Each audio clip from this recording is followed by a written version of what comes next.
Hi friends, welcome back to YouTube channel. Friends, ನಾನು ಈ ಒಂದು ವಿಡಿಯೋ ಮಾಡೋದು ಉದ್ದೇಶ ಏನಾಗಿತ್ತಪ್ಪ ಅಂದರೆ, ಆಲ್ರೆಡಿ ಮೊನ್ನೆ ನೋಡಿರೋ ಹಾಗೆ ಈಗ ಸದ್ಯಕ್ಕಂತೂ 50% ರಿಸರ್ವೇಷನಲ್ಲಿ ಸರ್ಕಾರ ಕಾಲ್ ಮಾಡಲ್ಲ. ಯಾಕೆ ಕಾಲ್ ಮಾಡಲ್ಲ ಅಂದರೆ, ಇವಾಗೆಲ್ಲ ರಿಸರ್ವೇಷನ್ ಬೇಕು ಅಂತ ಸಂಘಟನೆಗಳೆಲ್ಲ ಹೋರಾಟ ಮಾಡ್ತಾ ಇರೋದ್ರಿಂದ, ಆ ಒಂದು ಕೆಟಗರಿಗೆ ನಮಗೆ ರಿಸರ್ವೇಷನ್ ಬೇಕು ಅಂತ ಕೇಳ್ತಾ ಇರೋದ್ರಿಂದ, ಸೊ ಮೊನ್ನೆ ಅದೆಲ್ಲ ಫುಲ್ ಮುಗಿಯೋ ತನಕ ಪ್ರೋಸೆಸ್ ಏನು ನಾವು ನಿಲ್ಲಲ್ಲ. ಆಲ್ರೆಡಿ ಇರೋದ್ರಲ್ಲೇ ನಾವು ರಿಸರ್ವೇಷನ್ಗೆ ನಾವು ಕಾಲ್ ಮಾಡ್ತೀವಿ, ನೋಟಿಫಿಕೇಷನ್ ಮಾಡ್ತೀವಿ ಅಂತೆಲ್ಲ ಹೇಳ್ತಾ ಇದ್ರಲ್ವ. ಬಟ್ ಇವಾಗ ಈ ಸಂಘಟನೆಗೆಲ್ಲ ಹೋರಾಟ ಮಾಡೋದ್ರಿಂದ ಅದು ಫುಲ್ ಕ್ಲಿಯರ್ ಆಗೋ ತನಕ ಕೋರ್ಟಲ್ಲಿ ಯಾವುದೇ ರೀತಿ ನೋಟಿಫಿಕೇಷನ್ ಆಗಲ್ಲ ಅಂತ ಹೇಳ್ತಾ ಇದ್ದಾರೆ. ಸೊ ಈ ಒಂದು ವಿಷಯ ನನಗೆ ಹೇಳೋಕ್ಕೆ ತುಂಬ ಬೇಜಾರು ಆಗುತ್ತೆ, ಹಾಗೆ ನೋವು ಕೂಡ ಅನಿಸುತ್ತೆ. ಬಟ್ ಅನಿವಾರ್ಯ, ನಾವು ವಾಸ್ತವ ಸಂಗತಿಗೆ ಅದನ್ನು ಒಪ್ಕೊಳ್ಳೇಬೇಕಾಗುತ್ತೆ. ಸೊ ಅದೇನೇ ಇರಲಿ, ನಾವು ಅದಕ್ಕೆ ಇದಕ್ಕೆ ತಲೆ ಹಾಕ್ದಂಗೆ, ಬಟ್ ನಮ್ಮ ಪ್ರಯತ್ನ, ನಮ್ಮ ಓದು, ನಮ್ಮ ಅಭ್ಯಾಸನ ನಾವು ಕೈ ಬಿಡದೆ ಶ್ರಮ ಹಾಕಿ ಓದಲೇಬೇಕಾಗುತ್ತೆ. ಯಾಕಂದರೆ ಯಾವುದೇ ಎಲೆಕ್ಷನ್ನು ಅಥವಾ ರಿಸರ್ವೇಷನ್ ಅದು ಕೂಡ ಎಲ್ಲ ಕಂಪ್ಲೀಟ್ ಆದಮೇಲೂ ಪ್ರೋಸೆಸ್ ಎಲ್ಲ ಮತ್ತೆ ನೋಟಿಫಿಕೇಷನ್ ಮಾಡಲೇಬೇಕಾಗುತ್ತೆ. ಸೊ ಶಿಕ್ಷಕರು ಅನಿವಾರ್ಯವಾಗಿ ತಗೊಳ್ಳೇಬೇಕಾಗಿತ್ತು. ಸೊ ಇವಾಗಲೇ ತಗೋಬೇಕಿತ್ತು. ಇದೆಲ್ಲ ಅನಿವಾರ್ಯ ಕಾರಣಗಳಿಂದ ಸರ್ಕಾರ ಮುಂದಕ್ಕೂ ಕೂಡ ಆಗ್ತಾ ಇದೆ. ಗೌರ್ಮೆಂಟ್ಗೂ ಕೂಡ ಇದೇ ಥರ ನಾನಾ ರೀಸನ್ಗಳು ಕೂಡ ಅದಕ್ಕೂ ಬೇಕಾಗಿತ್ತು. ಯಾಕಂದರೆ ಸದ್ಯಕ್ಕೆ ನೋಟಿಫಿಕೇಷನ್ ಕರೆಯೋ ಮನಸ್ಸು ಕೂಡ ಮಾಡಿರಲಿಲ್ಲಲ್ವ. ಅದು ಕೂಡ ಇದೇ ಥರ ಕಥೆನ ಹೇಳ್ಕೊಂಡು ಮತ್ತೆ ಮುಂದಕ್ಕೆ ಹೋಗೋಕ್ಕೆ ಅದಕ್ಕೂ ಕೂಡ ಈಗ ದಾರಿ ಸಿಕ್ಕಿದೆ. ಇದನ್ನೆಲ್ಲ ಮೀರಿ ಮತ್ತೆ ಗೌರ್ಮೆಂಟ್ನವರು ಯಾವಾಗ ಕಾಲ್ ಮಾಡ್ತಾರೆ, ಏನು ಎತ್ತ ಅಂತ ಸ್ವಲ್ಪ ದಿನ ನಾವು ಕಾದು ನೋಡಬೇಕಾಗುತ್ತೆ. ಯಾಕಂದರೆ ಇವಾಗ ಎಲೆಕ್ಷನ್ ಬೇರೆ ಇರೋದ್ರಿಂದ ಯಾವುದೇ ನೋಟಿಫಿಕೇಷನ್ ಮತ್ತು ಈಗ ಕೋರ್ಟಲ್ಲೂ ಕೂಡ ಈ ಒಂದು ಕೇಸ್ ಹೀಗೆ ಮುಂದಕ್ಕೆ ಹೋಗ್ಬಿಟ್ಟು ಅದಾದಮೇಲೆ ಮತ್ತೆ ಅವರು ತೀರ್ಮಾನ ಏನು ಕೈಗೊಳ್ತಾರೋ ಅದ್ರ ಮೇಲೆ C&R ರೂಲ್ನ ಮಾಡಿಬಿಟ್ಟು ಮತ್ತೆ ನಮಗೆ ನೋಟಿಫಿಕೇಷನ್ ಮಾಡ್ತಾರೆ. ನೇಮಕಾತಿಯ ಹಿಂದೆ ಇಷ್ಟೆಲ್ಲ ನಮಗೆ ಸಮಸ್ಯೆಗಳು ಕೂಡ ಎದುರಾಗ್ತಾ ಇದ್ದಾವೆ. ಸೊ ಇದನ್ನು ನಿಮಗೆ ಶೇರ್ ಮಾಡಬೇಕಿತ್ತು. ನಾನು ಕೂಡ ಸ್ವಲ್ಪ ವಿಡಿಯೋನ ನೋಡಿದಾದ್ಮೇಲೆ ಬೇಗ ಕಾಲ್ ಮಾಡಬೇಕಿತ್ತು, ಹಿಂಗೆಲ್ಲ ಆಯ್ತಲ್ಲ ಅಂತ ತುಂಬ ಬೇಜಾರಾಯಿತು. ಇವತ್ತು ಸ್ವಲ್ಪ ಬ್ಯುಸಿ ಇದ್ದೆ, ಬಟ್ ವಿಡಿಯೋ ಯಾವುದೂ ಹಾಕೋಕ್ಕಾಗಲ್ಲ ಅಂದ್ಕೊಂಡಿದ್ದೆ. ಇದನ್ನ ವಿಷಯ ನೋಡಿದ ಮೇಲೆ ನನಗೆ ಮತ್ತೆ ನಿಮ್ಮ ಹತ್ರ ಶೇರ್ ಮಾಡದೆ ಇರೋಕ್ಕಾಗಲಿಲ್ಲ. ಹಂಗಾಗಿ ಮಾರ್ನಿಂಗೆ ವಿಡಿಯೋನ ಶೇರ್ ಮಾಡಿದೆ. ಸೊ ಫ್ರೆಂಡ್ಸ್, ಈ ಒಂದು ವಿಡಿಯೋನ ನೋಡಿದಾದಮೇಲೆ ನನಗೆ ಹಂಗೆ ಫೇಸ್ಬುಕ್ಕಲ್ಲಿ ಒಂದು ಕವನ ನೋಡಿದೆ. ಇವಾಗ ವಾಸ್ತವ ನಮಗೂ ಮತ್ತು ಸರ್ಕಾರಕ್ಕೂ ಆ ಒಂದು ಕವನ ತುಂಬಾ ಸಂಬಂಧ ಮತ್ತು ತುಂಬ ನಿಯರಾಗಿ ಕಾಣಿಸ್ತು. ಅದನ್ನು ಹಂಗೆ ನಿಮ್ಮ ಹತ್ರ ಹೇಳೋಣ ಅಂತ ಬಂದೆ. ಸೊ ಆಕಾಂಕ್ಷೆಗಳಿಲ್ಲದ ಬದುಕಿಗೆ ಆಸೆಗಳು ಮುದ ನೀಡುವುದಿಲ್ಲ. ಆತ್ಮಸಾಕ್ಷಿಯ ನರಿಯದ ಜನರಿಗೆ ಬೇರೊಬ್ಬರ ಕಷ್ಟ ಅರಿವಾಗುವುದಿಲ್ಲ. ಅಂತರಂಗವಿಲ್ಲದ ಆಂತರ್ಯಕ್ಕೆ ಕರುಣೆ ಎಂದರೇನೆಂಬುದೇ ತಿಳಿದಿರುವುದಿಲ್ಲ. ಎಷ್ಟು ಸೊಗಸಾಗಿದೆ ಅಲ್ವಾ ಈ ಕವನ. ಈ ಒಂದು ಸರ್ಕಾರ ಮತ್ತು ನಮ್ಮ ಈ ಒಂದು ನೇಮಕಾತಿ ಮತ್ತು ಉದ್ಯೋಗ ಆಕಾಂಕ್ಷಿಗಳ ಮಧ್ಯೆ ಈ ಒಂದು ಕವನ 100% ನಮಗಂತಲೇ ಬರೆದಿರೋದು ಅನ್ಕೋತೀನಿ. ಅಷ್ಟು ಚೆನ್ನಾಗಿದೆ. ಯಾಕಂದರೆ ಆಕಾಂಕ್ಷೆಗಳಿಲ್ಲದ ಬದುಕಿಗೆ ಆಸೆಗಳು ಮುದ ನೀಡುವುದಿಲ್ಲ.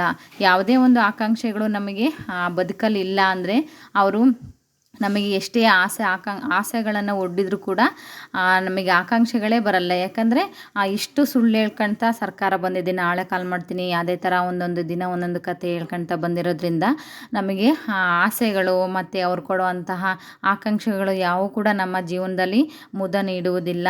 ಹಾಗೆ ಅವರು ಆತ್ಮಸಾಕ್ಷಿಯ ನರಿಯದ ಜನರಿಗೆ ಬೇರೊಬ್ಬರ ಕಷ್ಟ ಎಲ್ಲಿ ಅರಿವಾಗುತ್ತಲ್ವಾ. ಅವರಿಗೆ ಆತ್ಮಸಾಕ್ಷಿ ಅನ್ನೋದೇ ಇಲ್ಲ. ಅವ್ರಿಗೆ ನಮ್ಮ ಕಷ್ಟಗಳು ಅರಿವಾಗೋದಾದರೂ ಯಾವಾಗ? ಅಂತರಂಗವಿಲ್ಲದ ಆಂತರ್ಯಕ್ಕೆ ಕರುಣೆ ಎಂದರೇನೆಂಬುದೇ ತಿಳಿದಿರುವುದಿಲ್ಲ. ಅವರಿಗೆ ಮನಸ್ಸು ಅನ್ನೋದು, ಅಂತರಂಗ ಅನ್ನೋದೇ ಇರಲ್ಲ ಅಂದಮೇಲೆ ಕರುಣೆ ಎಲ್ಲಿಂದ ತಾನೇ ಬರುತ್ತಲ್ವ. ಎಷ್ಟೋ ಜನ ಸೂಸೈಡು ಕೂಡ ಮಾಡ್ಕೊಳ್ತೀವಿ. ಆವಾಗ ನೇಮಕಾತಿನೇ ಇಲ್ಲ ಅಂತ ಇಂಥ ಇನ್ಸಿಡೆಂಟ್ಗಳು ಕೂಡ ನಡೆದೋಗಿದ್ದಾವಲ್ವ. ಮತ್ತು ಆ ಹೋರಾಟಕ್ಕೂ ಕೂಡ ಎಲ್ಲ ತನ್ನ ಸಂಸಾರ ಮತ್ತು ಗಂಡ ಮಕ್ಕಳು ಸಂಸಾರನೆಲ್ಲ ಬಿಟ್ಬಿಟ್ಟು ಎಷ್ಟೋ ಜನ ಪಾಪ ಎಲ್ಲ ಹೋರಾಟ ಮಾಡೋಕ್ಕೆ ಹೋಗ್ಬಿಟ್ಟು, ನಾವು ಸರ್ಕಾರದಲ್ಲಿ ಎಷ್ಟೇ ರೀತಿಯ ರಿಕ್ವೆಸ್ಟ್ ಮಾಡ್ಕೊಂಡ್ರು ಕೂಡ ಅವರು ಇಷ್ಟೆಲ್ಲ ನಮಗೆ ಕತೆ ಪುರಾಣಗಳನ್ನು ಇಷ್ಟು ದಿನ ಹೇಳ್ಕೊಳ್ತೇನೆ ಬಂದರು.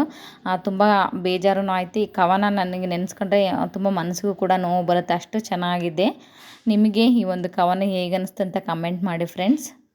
ಸೊ ಫ್ರೆಂಡ್ಸ್, ಯಾರೆಲ್ಲ ನನ್ನ ವೀಡಿಯೋನ ಸಬ್ಸ್ಕ್ರೈಬ್ ಮಾಡ್ಕೊಂಡೆ ನೋಡ್ತಾ ಇದ್ದಾರೆ, ಸಬ್ಸ್ಕ್ರೈಬ್ ಮಾಡ್ಕೊಂಡು ಕೂಡ ನೋಡಿ. ಹಾಗೆ ಈ ಒಂದು ವಿಡಿಯೋ ನಿಮಗೆ ಹೇಗೆ ಅನಿಸ್ತು ಅಂತ ಕಮೆಂಟ್ ಮಾಡಿ ಫ್ರೆಂಡ್ಸ್.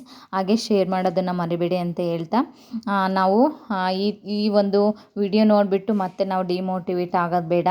ಯಾಕಂದರೆ 1 ತಿಂಗಳಲ್ಲ 2 ತಿಂಗಳಲ್ಲ, ಸತತ ಇನ್ನು 3 ತಿಂಗಳು ವೆಯ್ಟ್ ಮಾಡಿದರೂ ಪರವಾಗಿಲ್ಲ, ನೋಟಿಫಿಕೇಷನ್ ಆಗೇ ಆಗುತ್ತೆ.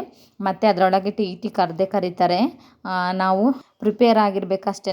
ಇನ್ನು ಯಾರೆಲ್ಲ ಮತ್ತೆ ಸಿಲೆಬಸ್ ನಾವು ತಗೊಂಡಿಲ್ಲ ಮತ್ತು ಬುಕ್ಸ್ಗಳ್ನ ಕಲೆಕ್ಟ್ ಮಾಡ್ಕೊಂಡಿಲ್ಲ, ಆರಾಮಾಗಿ ಇವಾಗ ಗೆಸ್ಟಾಗಿ ಹೋಗ್ತಾ ಇರೋರು ಮತ್ತು ಎಕ್ಸಾಮ್ನೆಲ್ಲ ಪಾಪ ಜಾಬೆಲ್ಲ ಕ್ವಿಟ್ ಮಾಡಿ ಕೂಡ ಮನೆಯಲ್ಲೇ ಓದ್ತಾ ಇದ್ದರು. ಎಷ್ಟೋ ಜನಕ್ಕೆ ಮನೆಯಲ್ಲೂ ಕೂಡ ತುಂಬ ಸಮಸ್ಯೆನೇ ಇದ್ದವು. ಆದ್ರೂ ಎಕ್ಸಾಮ್ ಕಾಲ್ ಮಾಡ್ತಾರೆ, ಇನ್ನೊಂದು ತಿಂಗಳು 2 ತಿಂಗಳು ಅಂತ ಹಿಂಗೆ ದಿನಗಳು ಲೆಕ್ಕ ಹಾಕ್ಕೊಂಡು ಓದ್ತಾನೆ ಇದ್ದರು. ತುಂಬ ನಿರಾಸೆನೂ ಕೂಡ ಆಗ್ತಾಯಿದೆ.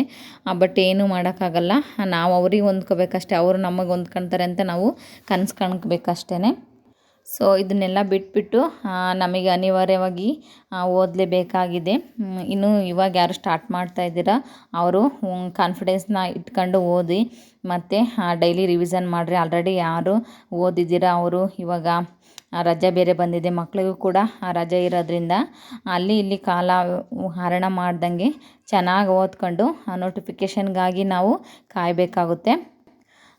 ನಾನು ಪದೇ ಪದೇ ಹೇಳೋದೇನೆಂದರೆ, ಕಾಂಪಿಟೇಟಿವ್ ತುಂಬಾ ಇರೋದ್ರಿಂದ ಈ ಸಲ ಇನ್ನೂ ಕಾಂಪಿಟೇಷನ್ನು ಜಾಸ್ತಿನೇ ಆಗಿರುತ್ತೆ. ಹಾಗೆ ಕ್ವಶನ್ ಪೇಪರು ಕೂಡ ಸ್ವಲ್ಪ ಟಫ್ ಅನಿಸುತ್ತೆ. ಯಾಕಂದರೆ GPT-ಗಂತೂ ಸ್ವಲ್ಪನೇ ಪೋಸ್ಟ್ ಕರೀತಾರೆ. ಹಾಗೆ PSTರ್ಗೂ ಕೂಡ ಕರೆಯೋದ್ರಿಂದ ನಮಗೆ ಎಲ್ಲೆಲ್ಲಿ ಪೋಸ್ಟ್ಗಳು ಡಿವೈಡ್ ಆಗ್ತವೆ ಅಂತ ಹೇಳೋಕ್ಕಾಗಲ್ಲ. ಕಾಂಪಿಟೇಷನ್ನು ಕೂಡ ಇದೆ, ಕ್ವಶನ್ ಪೇಪರು ಕೂಡ ಟ್ವಿಸ್ಟಾಗಿ ಇಡ್ತಾನೆ. ಇನ್ನೂ ಟೈಮ್ ಇರೋದ್ರಿಂದ ನಾವು ಚೆನ್ನಾಗಿ ಥರೋ ಆಗಿ ಓದ್ಕೋಬೇಕಾಗುತ್ತೆ. ಸೊ ಇಷ್ಟು ನಾವು ಹೇಳಿ ನಾನು ಎಲ್ಲರೂ ಕೂಡ ಚೆನ್ನಾಗಿ ಓದ್ಕೊಳ್ಳಿ, ಡಿಮೋಟಿವೇಟ್ ಆಗಬೇಡಿ. ಮತ್ತು ನೆಗೆಟಿವ್ ಆಗಿ ಬೇರೆ ಬೇರೆ ಎಲ್ಲ ವೀಡಿಯೋನ ನೋಡಿಬಿಟ್ಟು ಮತ್ತು ಡಿಪ್ರೆಷನ್ನಿಗೆ ಹೋಗೋದು, ಸುಮ್ಮನೆ ಟೆನ್ಷನ್ ಮಾಡ್ಕೊಂಡು ತುಂಬ ಜನ ಹೇಳ್ತಾರೆ, ನನಗೆ ಓದೋಕ್ಕೆ ಮನಸ್ಸಾಗ್ತಿಲ್ಲ, ಏನು ಮಾಡೋದು ಅಂತಲೇ ಗೊತ್ತಾಗ್ತಾ ಇಲ್ಲ, ಯಾವಾಗ ನೋಟಿಫಿಕೇಷನ್ ಆಗುತ್ತೋ, ಇವ್ರು ಕಾಲ್ ಮಾಡ್ತಾರೆ ಅನ್ನೋದೇ ನಮಗೆ ಕಾನ್ಫಿಡೆನ್ಸ್ ಇಲ್ಲ, ಈ ಥರ ಎಲ್ಲ ಕಮೆಂಟ್ ಮಾಡ್ತಾ ಇರ್ತೀರ. ಎಲ್ರಿಗೂ ಕೂಡ ಮನಸ್ಸಲ್ಲಿ ಅದೇ ಥರ ಬಂದಿರುತ್ತೆ. ಬಟ್ ಅದೇ ನಮಗೆ ಫೈನಲ್ ಅಲ್ಲ, ಓದೋದೊಂದೇ ನಮ್ಮ ತೀರ್ಮಾನ ಅಷ್ಟೇ. ನಮ್ಮ ಗುರಿ ಇರೋದು ಓದೋದು, ಮತ್ತು ಕಾಲ್ ಮಾಡಿದ ತಕ್ಷಣವೇ ನಾವು ಎಕ್ಸಾಮ್ನ ಚೆನ್ನಾಗಿ ಬರೆದ್ಬಿಟ್ಟು ಜಾಬ್ನ ಗಿಟ್ಟಿಸ್ಕೊಳ್ಳೋದೇ ಆಗಿರುತ್ತೆ. ಸೊ ಹಂಗಾಗಿ ಅತ್ಲಾಗೆಲ್ಲ ನೀವು ತಲೆ ಕೆಡಿಸ್ಕೊಂಡಂಗೆ ಚೆನ್ನಾಗಿ ಪ್ರಿಪೇರ್ ಆಗಿರಿ ಅಂತ ಹೇಳ್ತಾ ಈ ಒಂದು ವಿಡಿಯೋನ ಇಲ್ಲಿಗೆ ಎಂಡ್ ಮಾಡ್ತಿದ್ದೀನಿ ಫ್ರೆಂಡ್ಸ್. ಈ ಒಂದು ವಿಡಿಯೋ ನಿಮಗೆ ಇಷ್ಟ ಆದರೆ ಲೈಕ್ ಮಾಡಿ ಫ್ರೆಂಡ್ಸ್, ಕಮೆಂಟ್ ಮಾಡಿ ಫ್ರೆಂಡ್ಸ್. ನೆಕ್ಸ್ಟ್ ವಿಡಿಯೋದಲ್ಲಿ ಸಿಗ್ತೀನಿ. ಅಲ್ಲಿವರೆಗೂ ಬಾಯ್, ಟೇಕ್ ಕೇರ್.